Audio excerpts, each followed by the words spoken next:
우리 같이 인사합니다. 할렐루야. 성령님의 붙잡아 주심이 함께 하기를 축복합니다.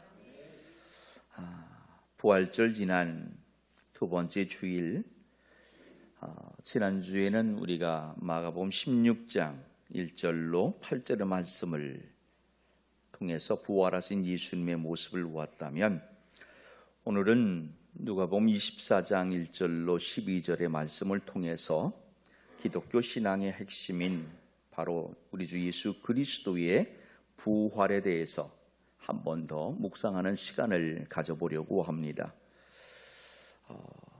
이제 날이 정말 봄을 지나 여름으로 가고 있는 것 같아요. 일교차가 조금 심하기는 합니다. 실외 스포츠가 요즘 유행합니다. 프로야구 경기가 연일 매진된다는 이렇게 소식이 들려오죠. 집에서 TV로 중계를 보는 사람이 있는가 하면 현장에서 직접 선수들이 뛰는 그 장면을 보면서 즐기는 사람들이 많다는 얘기입니다. 4년마다 열리는 어떤 올림픽 또 월드컵 경기들을 보십시오.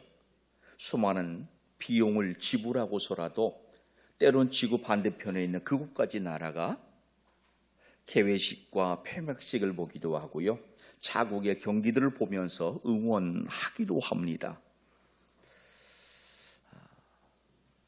저도 나름 운동은 싫어하는데 보는 거는 좋아합니다. 가끔씩은 경기장을 찾았던 적도 있습니다. 그런데 집에서 요즘 브라운관이 워낙 크다 보니까 시청하는 것도 괜찮습니다. 정말 많은 사람들이 그렇게 집에서 보는 것보다 실제로 경기장에 가서 몸소 소리 지르며 응원하는 것, 그리고 선수들의 때로는 체온, 그 기운까지도 느끼려 하는 이유가 있다면 그것은 아마 하나 할 겁니다. 그 시간이 지나면 그 시간은 역사죠. 바로 어느 한순간에 그들은 그 현장에 있기 원했던 것이에요. 직접 목격하고 체험하기 원해서였던 거죠. 오늘 아침 우리가 읽었던 이 본문은 바로 그러한 역사적 현장, 바로 예수님의 부활 현장에 있었던 그 사람들의 이야기입니다. 누가복음의 마지막 대단원인 24장은 53절까지 나와 있어요. 그 전체적인 내용은 죽임당하심과 부활 그리고 승천에 대한 이야기이죠. 부활하신 예수님 그리고 승천하시는 예수님이 누가복음 24장 전반에 걸쳐 기록되고 있어요. 그런데 그 내용을 조금 더 이렇게 세분해다 보면은요, 앞에 4절과 5절 쪽의 말씀을 보면은 두려움이라고 하는 단어와 근심이라는 단어를 우리가 만나게 되지요. 부활과 승천에 대한 제자들의 반응이 근심과 두려움으로 나오고 있어요. 조금 더 내려가 보십시오. 37절과 41절 쪽에 보면은 놀랍다고 하는 단어와 무섭다고 하는 단어가 나와요. 근심과 두려움이 놀람과 기쁨으로 바뀌고 있어요. 자, 조금만 더 한 번 더 내려가 볼까요? 52절과 53절 쪽의 말씀을 보십시오. 기쁨, 찬송, 경배라고 하는 단어가 나오고 있어요. 이렇게 누가복음 24장 안에는 근심, 그리고 두려움, 놀람, 기쁨, 경배, 찬양이라고 하는 핵심 단어들이 요소에 들어있어요. 더 놀라운 것은 누가복음 24장은 53절로 끝나는 사건이 아니라는 것이에요. 십자가는 예수님에 관한 그 이야기의 끝이 아니라는 것이죠. 그 뒤를 이은 부활, 승천 이후에 또 다른 새로운 역사의 기록들이 진행되어짐을 보여주고 있어요. 이어지는 그 사도행전 속에 나와 있는 사도들의 행적, 예수님의 행적이 끝이 아닌 사도들의 행적으로 연결되어지고 있다는 것입니다. 자, 이제 한번 오늘 우리에게 허락되신 이 말씀, 누가복음 24장 1절로 12절 말씀 안으로 한번 같이 들어가 보겠습니다. 본문의 내용이 무엇입니까? 무덤을 찾아간 여인들 그리고 베드로 사도의 이야기가 본문에 나옵니다. 예수님의 부활 사건 그리고 그 사건을 증언하고 있는 메신저는 놀랍게도 여인들이죠. 이 여인들이 누굽니까? 누가복음 23 바로 앞 그 23장의 말씀을 보세요. 50절과 56절 쪽의 말씀을 한번 보겠습니다. 같이 한 번만 읽어볼게요. 특별히 55절 말씀을 읽어봅니다. 갈릴리에서 예수와 함께 온 여자들이 뒤를 따라 그 무덤과 그의 시체를 어떻게 두었는지를 보고 이렇게 말하고 있어요. 이 여인들은요, 갈릴리에서부터 예수님과 함께한 예수님을 따라온 사람들이에요. 그러니까 이들은 예수님의 십자가 처형 그 죽임당하심도 직접 보았어요. 심지어 그 시신이 십자가에서 끌어내려져 한 무덤에 안치되는 장면까지도 목격한 사람들이죠. 오늘 우리가 읽는 본문 1절을 보시면은 이렇게 말합니다. 안식 후 첫날 새벽 그 여자들이 준비한 향품을 가지고 무덤에 갔다라고 말합니다. 안식 후 첫날이라고 하는 것은 사복음서가 예수님의 부활의 시간을 공통적으로 증언하고 있는 내용이에요. 예수님의 부활의 때, 그날은 안식 후 첫날이라는 것이에요. 그러니까 토요일 다음 날인 일요일이었다는 것은 변함없는 사실로 기록하고 있어요. 아마도 이 여인들은 예수님이 무덤에 안치되는 그 장면 속에서 그 이후에 어떠한 다른 일들을 할 것을 쉽게 생각지 못했던 것 같아요. 그러니까 쉽게 말하면 예수님 몸에 바를 이런 향품, 향유를 바를 생각을 못했던 것 같아요. 그랬다가 언제요? 안식 후 첫날 새벽, 그들이 안식일 지난 후 가장 빠르게 움직일 수 있는 그 시간에 준비한 그 향품, 향유를 가지고 무덤을 찾아가고 있습니다. 이날은 우리에게 굉장히 중요한 의미 있는 날로 다가오죠. 특별히 그리스도인 된 저와 여러분에게 있어서 안식 후 첫날은 상당한 의미가 있어요. 일요일이 주일이 된 것은 성경 어디에도 근거는 없어요. 다만 우리는 지금 예수님이 부활하신 그 날, 안식일이 지난 첫날인 이 일요일을 주님을 기념하는 날로 그렇게 지키고 있죠. 사도행전 20장 7절에도 보면은 그 주간의 첫날, 바로 일요일을 말해요. 우리가 떡을 떼려 하여 모였더니 바울이 이튿날 떠나고자 하여 그들에게 강론할새 말을 밤중까지 계속하였더라. 이렇게 말하고 있어요. 이 날이 우리 기독교인들에게 중요한 이유는 하나입니다. 당시 유대인들은 토요일을 안식일로 지켰거든요. 그날 예배했어요. 근데 그날 이후 당시 사람들은 토요일 안식일로 지키기도 하고요. 이 일요일 날 예수를 기념하는 모임을 가지기도 했던 것 같아요. 그래서 사도행전 20장 7절에 있는 저 말씀도 오늘 신학자들은 좀 설왕설래하는 게 있겠어요.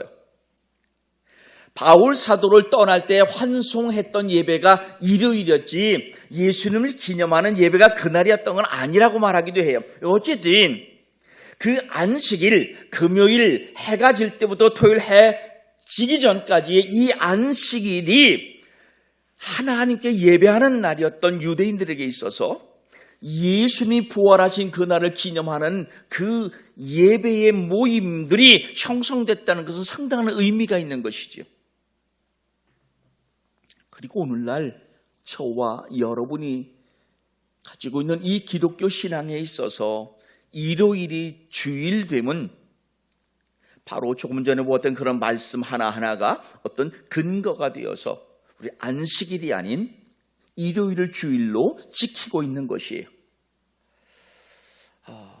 어떤 그 영화 배우이면서도 탤런트인 분이 요즘에도 그 프로가 있나요? 그것이 알고 싶다 이런 거, 그죠? 네. 거기에서 잘 나오는 말이 있잖아요. 그분이 쓰는 말. 그런데 말입니다. 뭐 이런 거 있죠, 그죠?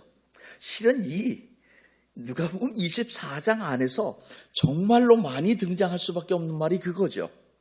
여인들이 예수님께서 십자가에서 끌어내려져 한 무덤에 매장되는 것을 보았어요. 그리고 안식일이 지난 가장 이른 시간에 이 여인들은 예수님의 무덤을 찾아갑니다. 그들이 준비한 그 향품 향유를 가지고 가고 있는 것이에요. 그런데 말입니다. 2절을 보세요. 어떤 일이 벌어집니까? 돌이 무덤에서 굴려 옮겨진 것을 보고 있습니다. 여러분, 누가복음 23장과 24장을 보면은요, 무덤을 돌로 막았다는, 굴려졌다는 내용은 지금 본문에 2절에 나오지만 막았다는 내용은 안 나와요. 그런데 굴려졌다는 얘기는 돌이 무덤의 문을 막고 있었다는 내용이기도 하겠죠. 같은 내용을 기록하고 있는 마태복음 27장 66절을 봐요. 같이 한번 읽어요. 그들이 경비병과 함께 가서 돌을 인봉하고 무덤을 굳게 지키니라. 아멘. 여인들이 예수님의 무덤을 찾아가기 전 상황이 마태복음 27장에 기록되어 있어요. 66절에는 무덤을 인봉했대요. 아무나 뜯지 못하게 만든 것이에요. 그리고 그 무덤을 지켜요. 무거운 돌로 막았어요. 그래서 역시 같은 내용을 기록하고 있는 마가복음 16장을 보면은요, 3절에서 이렇게 말하잖아요. 서로 말하되 누가 우리를 위하여 무덤 문에서 돌을 굴려주리오. 아멘. 근심하며. 그러니까 마태복음과 마가복음과 우리가 보고 있는 이 누가복음의 말씀을 종합해 본다면 예수님이 지금 묻혀있는 그 무덤의 문은 큰 돌로 막아놓고 경비병들을 지키고 있는 상태죠. 인봉되어진 상태예요. 허락이 없이는, 명령이 없이는 절대로 그 문을 열 수 없는 상태인 겁니다. 그래서 여인들은 그렇게 안식 후 첫날 새벽 예수님이 묻힌 그 무덤을 향해 가고 있으면서도 그 무덤을 어떻게 들어갈까를 걱정하고 있었던 겁니다. 뿐만 아니에요. 3절을 보십시오. 무슨 말이 나옵니까? 한번 또 읽어볼게요. 들어가니 주 예수의 시체가 보이지 아니하더라. 아멘. 여러분, 앞에 2절에서 우리는 부활, 예수님의 부활을 예표하는 단어를 만난 거 아세요? 그리고 3절 속에서 또 예수님의 부활을 예표하는 단어를 만나요. 2절 말씀을 다시 한번 생각해 보세요. 뭐예요? 무덤이 어떻게 됐다고? 열려졌더래. 돌이 굴려졌대요. 굴려진 것에 대해서 우리는 왜라는 말을 할 수 있겠죠. 그리고 여기에 들어가니라고 말해요. 그랬더니 보이지 않았대요. 3절은 예수님의 부활에 대한 두 번째 암시를 주고 있는데 2절에서 암시하고 있는 그 내용보다 더 충격적인 파격적이고 신비적인 형태를 띠고 있죠. 그냥 문이 열린 것이 아니라 이번엔 들어가 보았더니 시신이 없어요. 그리고 거기에 예수님이 아닌 다른 존재가 서 있네요. 4절과 6절을 보니까 이로 인하여 근심할 때에 무엇을 근심할 걸까요? 예수님의 시신이 사라진 것에 대한 근심이에요. 문득 찬란한 옷을 입은 두 사람이 곁에 섰는지라. 여자들이 두려워 얼굴을 땅에 다니 두 사람이 이르되 어찌하여 살아있는 자를 죽은 자 가운데서 찾느냐.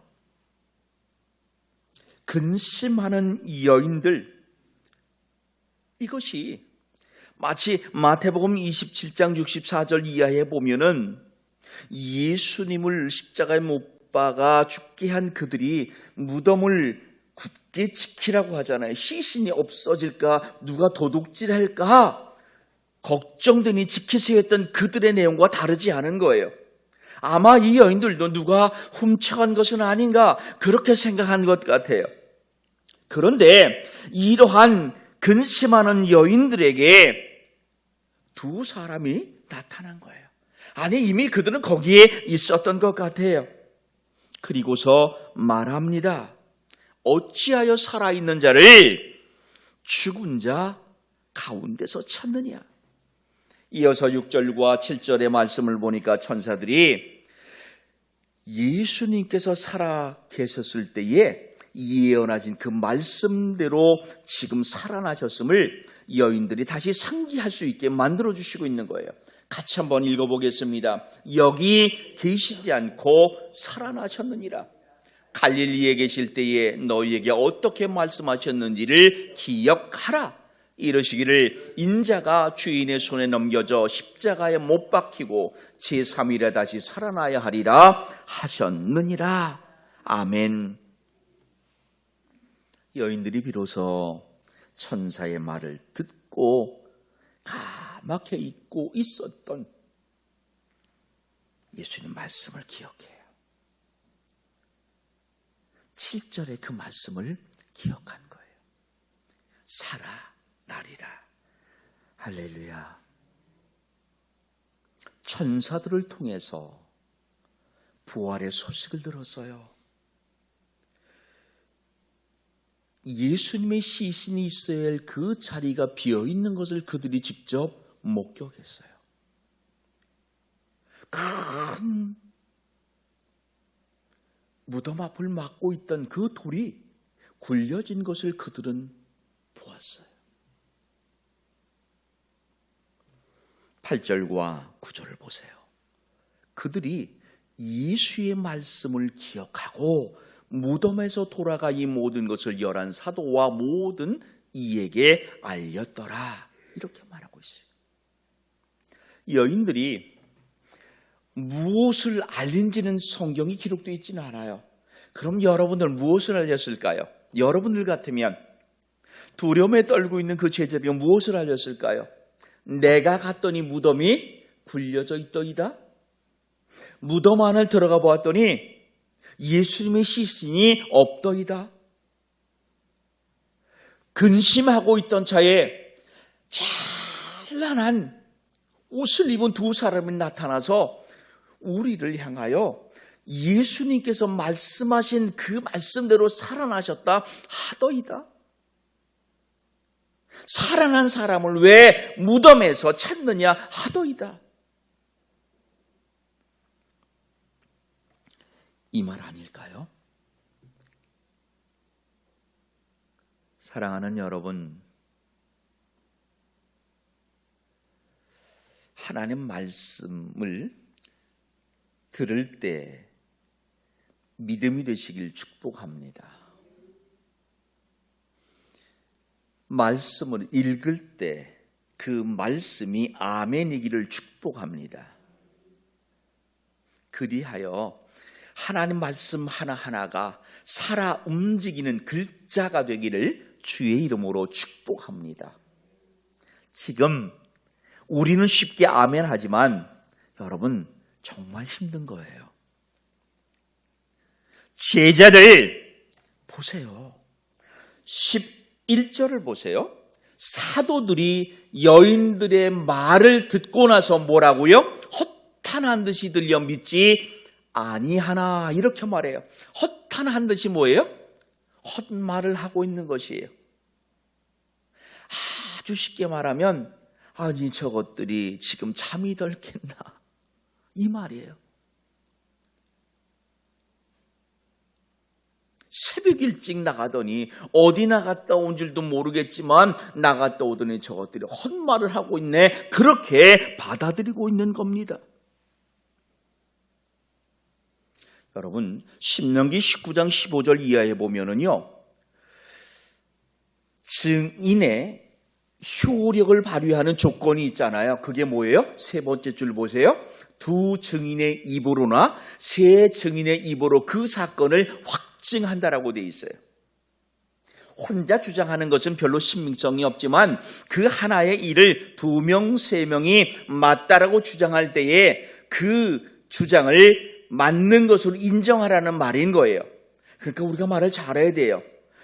자칫하면 거짓을 맞다 해가지고서 거짓이 진실로 위장될 수도 있는 거잖아요. 여하튼 여러분, 우리가 아까 보았던 10절의 말씀도 아예 이어서 지금 볼까요? 자, 한 번만 더 읽어볼게요. 이 여자들은 막달라 마리아와 요한나와 야고보의 모친 마리아라, 또 그들과 함께한 다른 여자들도 이것을 사도들에게 알리니라. 아멘. 자, 신명기 말씀을 보았어요. 2명, 3명의 증인이 있을 때 그것을 인정하라는데, 지금 앞쪽에 보니까 이 여자들이 나오네요. 거기도 3명이 나오네요. 뒤에 더 많은 여자들이 나와요. 그런데 지금 본문에 나와 있는 제자들은요, 허탄한 이야기로 받아들였다고 말해요. 당시 유대 사회에서 여인들의 위치가 이러한 위치에 있었던 거죠.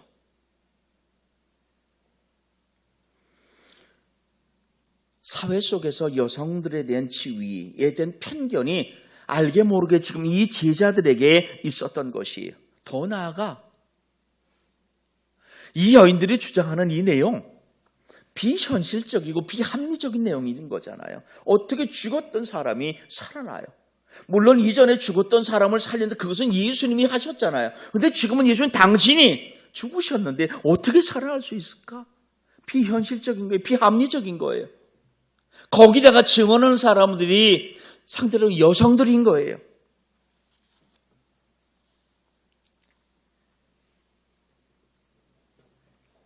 여러분은 어떻게 할까요? 여러분이라면 어떻게 할까요? 아까 여러분들은 말씀의 믿음에 대라고 듣는 것이, 읽는 것이, 배우는 것이 믿음이 되라 아멘 하셨잖아요. 그럼 어떻게 하시겠어요?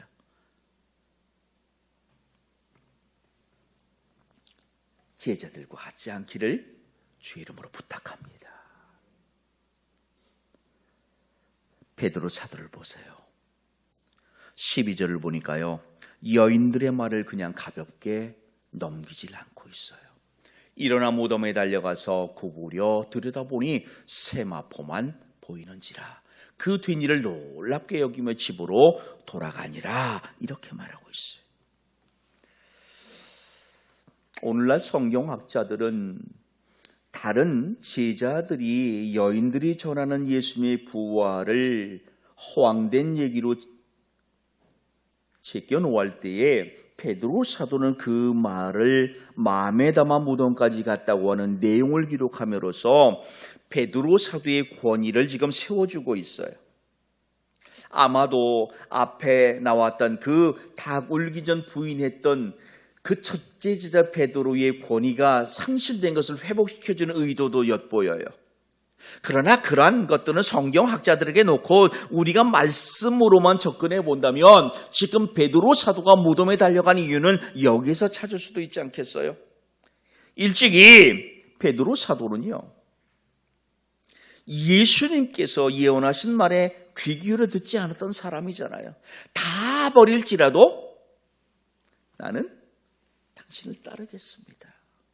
죽기까지 따를 겁니다. 3번 부인하리라?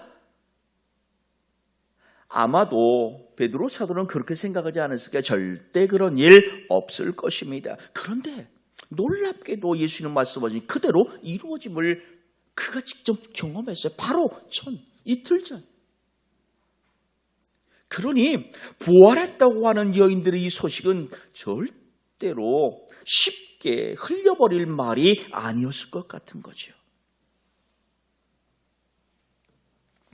우리 주 예수 그리스도의 십자가 죽임 당하심과 부활, 우리가 예수님의 죽임 당하심을 믿지 못한다면 부활은 당연히 믿을 수 없을 것이고요.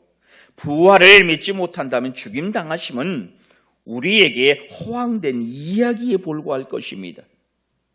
기독교인들의 그리스도인의 신앙생활에 있어서 이 예수님의 부활하심을 부인한다면, 믿지 않는다면 그 신앙은 알맹이 없는 쭉쟁이에 불과합니다.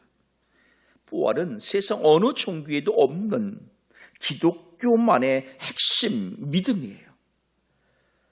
오늘 본문은 예수님이 부활하신 사건, 다시 말하면 실제로 일어나고 눈으로 보고 귀로 들은 사건을 증명하고 있는 내용이에요. 예수님의 부활이 역사적 사실이고 우리 신앙의 기초임을 의심하지 마시길 부탁합니다. 여러분, 오늘 우리는 본문을 통해 정말로 중요한 질문 하나를 던져보아야만 해요. 부활은 절기적으로 지난주에 있던 사건이 아니라 오늘 이 삶의 자리에서, 이 예배의 자리에서 진행되는 사건이 되어야 되기 때문입니다. 5절에서 천사들이 이렇게 말하고 있어요. 왜 너희들은 살아있는 자를 죽은 자 가운데서 찾고 있느냐라는 질문입니다. 이 말씀은 당시 2000년 전 어떤 여인들에게만 전해졌던 말이 아닌 바로 이 시간 예배는 우리에게 들려지는 질문이죠. 우리에게 던져지는 굉장히 무거운 질문입니다.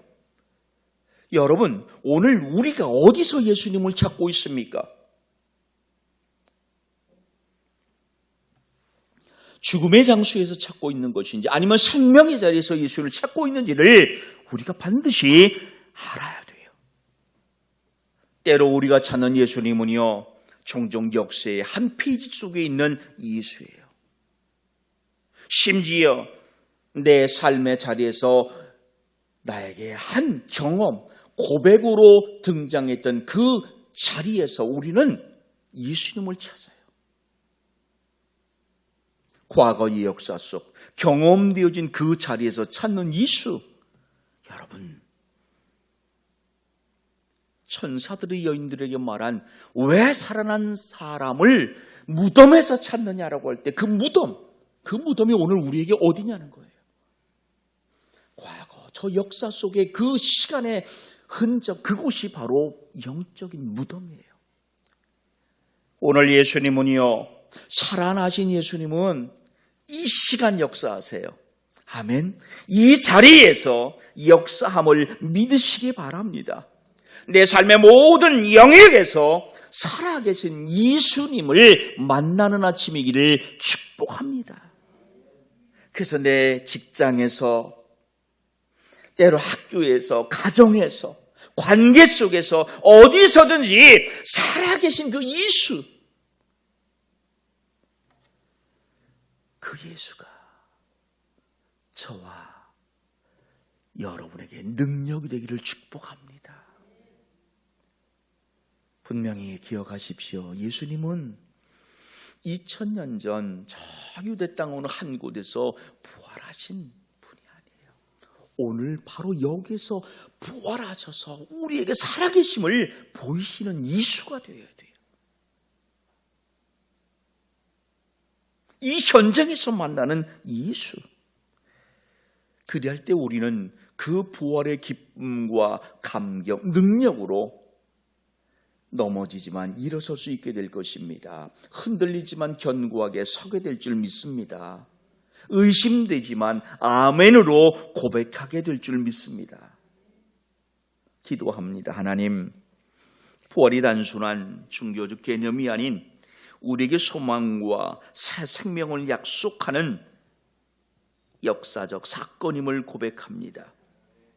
죽음의 권세를 이기시고 우리에게로 승리를 약속하신 예수 그리스도의 부활을 믿게 하시옵소서. 부활의 능력이 우리 삶 속에 실제가 되게 하옵소서.